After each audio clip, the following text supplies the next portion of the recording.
Est-ce qu'on peut être aussi nul quand on s'appelle Manchester United? Cette réponse, je pense que c'est un oui catégorique parce que, encore une fois, Manchester United est dessus. United s'est incliné 3 buts à 1 face à Brentford, malgré le but et le premier but d'ailleurs de Benjamin Sesko.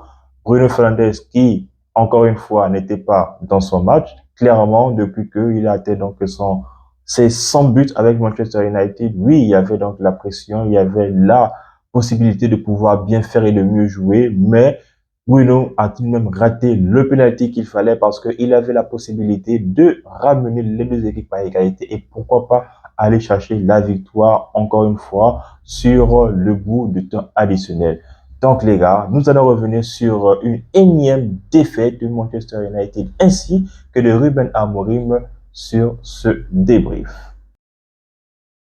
Alors les Mancuniens, les jours passent, les mois passent, les saisons passent, mais on a l'impression que Manchester United n'avance clairement pas. Je pense que c'est clairement l'un des seuls clubs, surtout en Première Ligue, qui jusque-là ne parvient pas à trouver donc son socle, son soubassement afin de pouvoir se propulser vers l'avant.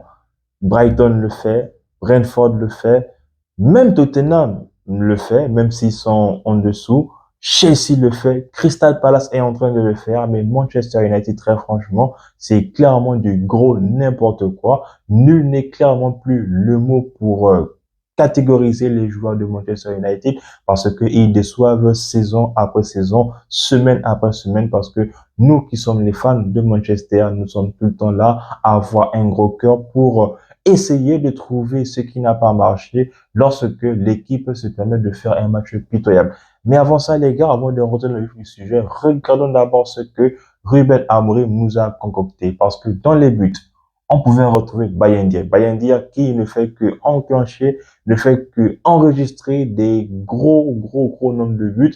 Je pense que lui, bientôt, sa place est clairement sur le banc. Sen Lammens va certainement le remplacer d'ici le prochain match. Très franchement, j'ai hâte de voir aussi le nouveau gardien. C'est la raison pour laquelle on l'a acheté d'ailleurs. Donc, les trois de la défense, c'est Shaw, Maguire, Delirte. Maguire, qui voulait jouer les Monsieur Inigo Martinez pour le hors-jeu. Il s'est fait prendre par un attaquant qui était jusque-là en perdition du côté de la Première Ligue. Mais quand c'est Manchester United, même si c'est Burnley, l'attaquant de Burnley qui était un attaquant tocard, un attaquant du Championship même se transforme en un attaquant qui s'appelle Erling Haaland ou bien un des meilleurs attaquants du moment. Le milieu de terrain, Bruno Fernandes et Manuel Ugarte. Encore une fois, lorsque ce milieu-là est sur le terrain, ça montre vraiment la grande fébrilité que Manchester va rencontrer pendant toute la saison si ces deux-là continuent ensemble. Les Pistons, bon, Dalot est de retour, évidemment, il joue, c'est un Portugais, c'est l'ami de Ruben Amorim. Sur le côté droit, le côté gauche du moins, c'est donc Dorgu, l'infatigable joueur de Manchester qui, sur les sprints, est forcément l'un des joueurs les plus appréciés. Mais encore une fois, ce qu'on lui demande, c'est que il est la dernière passe, il est le centre qu'il faut. Malheureusement, ce n'est pas ce que Dorgu a. Et puis, le but, je ne peux pas dire que c'est venu de lui parce que il a fait un centre, c'est même pas un beau centre, je sais pas si on peut appeler ça centre d'un professionnel, sachant qu'il est payé, c'est pour ça, c'est ça, profession normalement.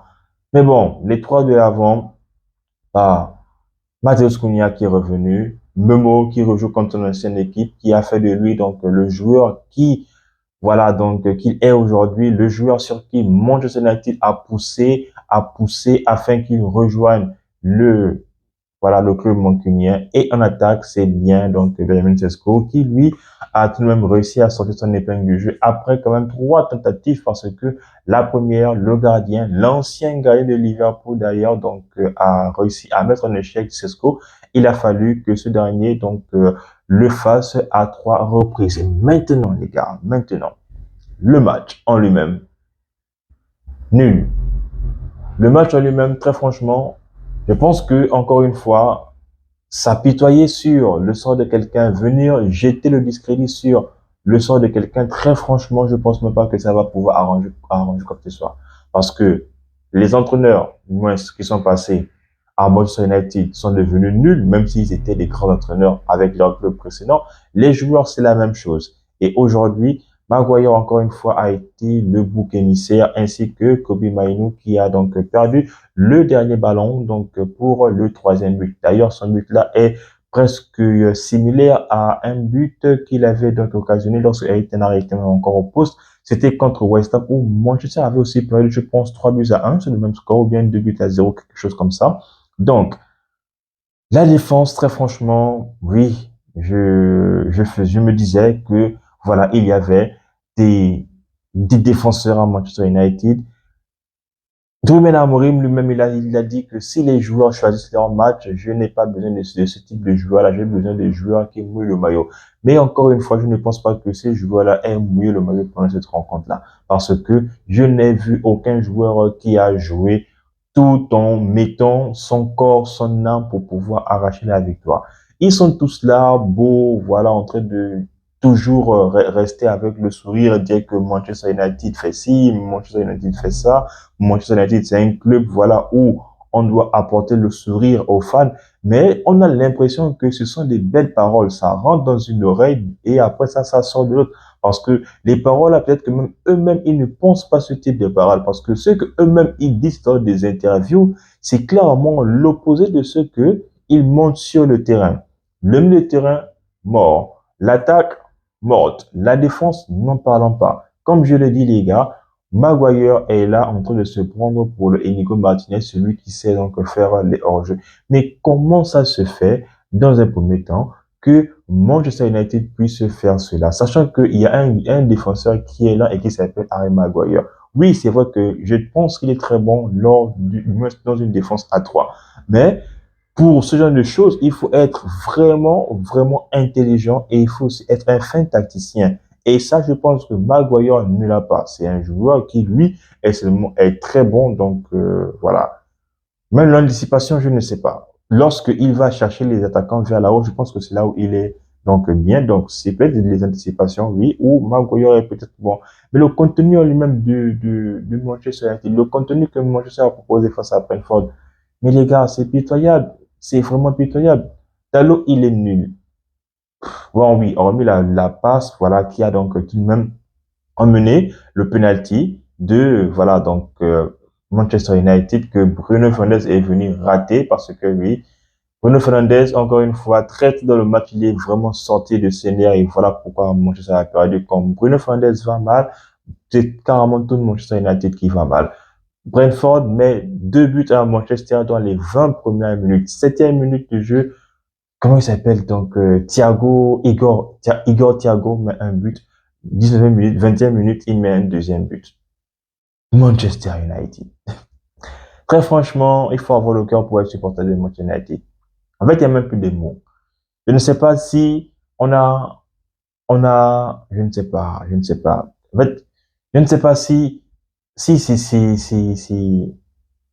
c'est bien pour nous, supporters de Manchester United, de pouvoir accepter le mal que ces joueurs-là sont en train de nous donner. À la fin du match, les gars, Matheus Cunha vient, il dit que Manchester United, c'est un club où on doit avoir vraiment de la haine, c'est un club où les joueurs doivent prendre ses responsabilités. Mais on a l'impression que ces responsabilités-là dont les joueurs parlent, dont Cunha a fait allusion après le match, mais les joueurs s'en foutent de ça, très clairement. Ils sont bas les steaks vraiment donc de cette responsabilisation-là. C'est nous qui sommes là toujours en train de supporter ce club, en train de toujours croire en eux. La pauvre maman qui a fait sa prière, qui a malheureusement donc ça n'a pas marché parce que c'était des prières qui étaient vaines. Bruno, il est en fait, Manchester United, les gars, je pense que voilà. Oui, je pense que c'est quand même vraiment la malédiction. Manchester est nul. Manchester, les gars, est vraiment nul. Ruben Amorim, est-ce qu'il va tenir la saison? Moi, je suis un partisan à ce que Ruben soit toujours in. Voilà, parce que je me dis que ça va être très, très, très difficile qu'un entraîneur puisse venir encore réussir à Manchester United, ou du moins réussir aussitôt à Manchester United. Mais lorsque l'on voit les catastrophes que nous rencontrons que nous voyons, que nous constatons après chaque match. Mais très franchement, heureusement qu'on ne joue pas une compétition européenne, sinon ça devait être encore la honte que Manchester devait s'adjuger pendant les jours européens. Heureusement qu'on ne joue pas les matchs européens, très franchement, parce que United fait vraiment honte. J'ai mal de dire ça, j'ai même mal de venir faire la vidéo. Mais bon, je suis là, c'est pour partager, voilà, donc ma frustration, ma tristesse, surtout avec donc les fans aussi de Manchester United, mais aussi, encore une fois, se faire passer pour la risée des clubs européens, mais aussi de la Première Ligue. Donc les gars, Manchester est nul. Le club aussi, voilà, donc je ne sais pas si l'organigramme travaille bien. L'entraîneur, voilà, c'est compliqué les gars, c'est vraiment compliqué. C'est très difficile aujourd'hui vraiment de le défendre parce que après chaque rencontre, c'est soit des victoires très compliquées, soit des défaites inéluctables. Très franchement, c'est difficile d'être supporter de Manchester United en cette période. Mais bon, l'espoir fait vivre, hein. L'espoir fait vivre. Advienne que pourra, on attend voir ce que Manchester va nous proposer, mais encore une fois, ça fait vraiment mal de voir notre club se faire laminer par une petite équipe, hein, les gars. Brentford fait partie des équipes qui ont le plus petit terrain et l'un des plus petits budgets du championnat. Sachant que United, eux, ils font 3 fois, voire 4 fois même leur budget et leur stade. Mais bon, on a perdu. Bref, les gars, voilà, c'était un peu donc le débrief donc assez voilà ramassé de la défaite donc de Manchester United. Vous les gars, dites-moi dans les commentaires si c'est le moment pour que Ruben Amorim s'en aille ou non, s'il faudrait encore lui laisser de temps. Voilà, c'est moi je suis de cela.